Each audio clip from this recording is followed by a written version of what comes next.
बुद्धं शरणं गच्छामि, धम्मं शरणं गच्छामि, संघं शरणं गच्छामि।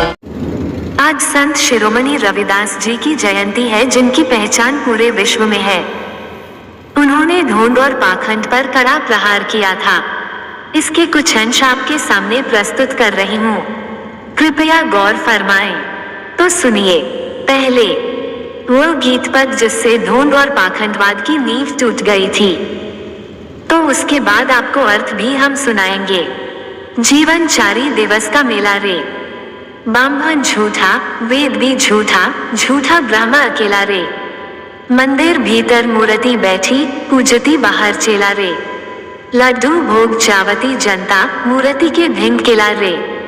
पत्थर मूर्ति कछु ना खाती, खाते ब्राह्मण चेला रे।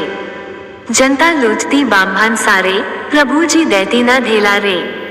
पुण्य पाप या पुनर्जन्म का, ब्राह्मण दीन्हा खेला रे।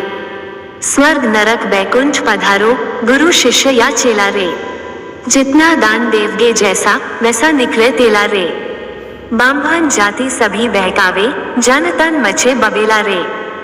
छोड़ी के ब्राह्मण आ संग मेरे, क्या विद्रोही अकेला रे।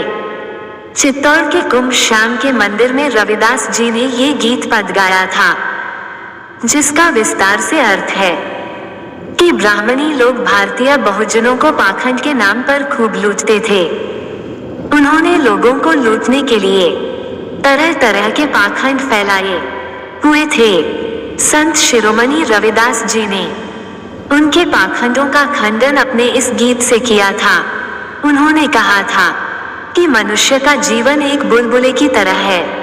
ब्राह्मणी लोग झूठे हैं, उनके वेद भी झूठे हैं और उनका ब्रह्मा भी झूठा है, जो मनुष्य की आत्मा को अजर अमर बताकर ठगता है। ब्राह्मण एक मूर्ति को अंदर बंद करके रख देता है और उस मूर्ति की पूजा के नाम पर बाहर बैठकर लोगों को ठगता है। जनता तरह तरह की कीमती वस्तु लाकर उस भगवान के लिए भेंट करती है, लेकिन पुजारी उन वस्तुओं में से एक केला मूर्ति के पास रख देता है और शेष सभी कीमती सामान को अपने पास रख लेता है।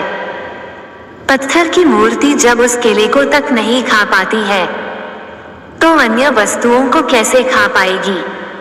उस पत्थर की मूर्ति के नाम पर सभी कीमती सामान को ब्राह्मण चट कर जाते हैं।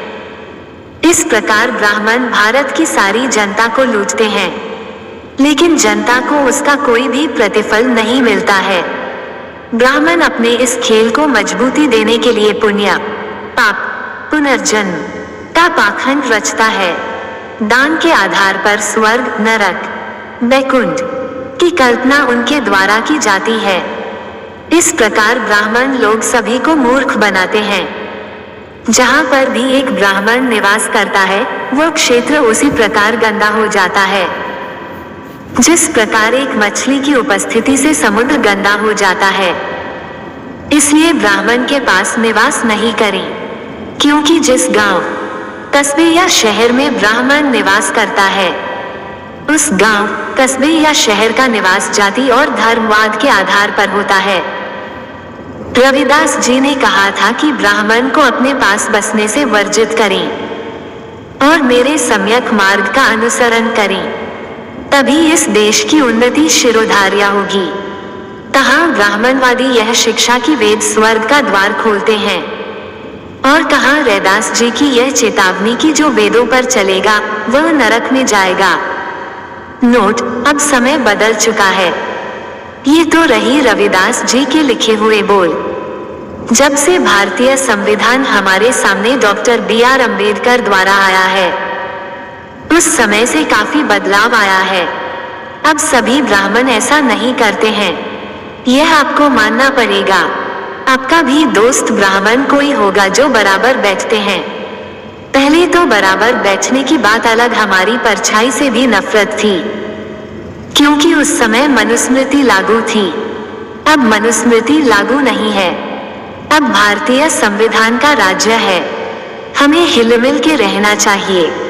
अब भी काफी ऐसे इलाका हैं जहां पर दलितों के साथ आज भी भेदभाव हो रहा है और वह जेल जा रहे हैं। हम भी अपने चैनल BVSI न्यूज के माध्यम से कई लोगों पर हरिजन एक्ट लगवाकर जेल भिजवा चुके हैं। ये भी बाबा साहब की मेहरबानी है। उनकी बदौलत आज हम पत्रकारिता कर रहे हैं, जो उनकी ही देन है। अपने समाज की सेवा कर रहे हैं और दलित समाज से मेरा अनुरोध है, आप भी ज्यादा से ज्यादा सभी भाई पत्रकारिता ज्वाइन करें, जिससे आप अपने समाज के लिए आगे बढ़ा सकें। इससे बढ़िया ऑप्शन कोई भी नहीं है। चैनल तथागत गौतम भीम ज्ञान गंगा सागर के लिए सब्सक्राइब करें, लाइक करें, कमेंट करें, बेल आइकन दबाएं और सबसे पहले ज्ञानवर्धक वीडियो पाएं।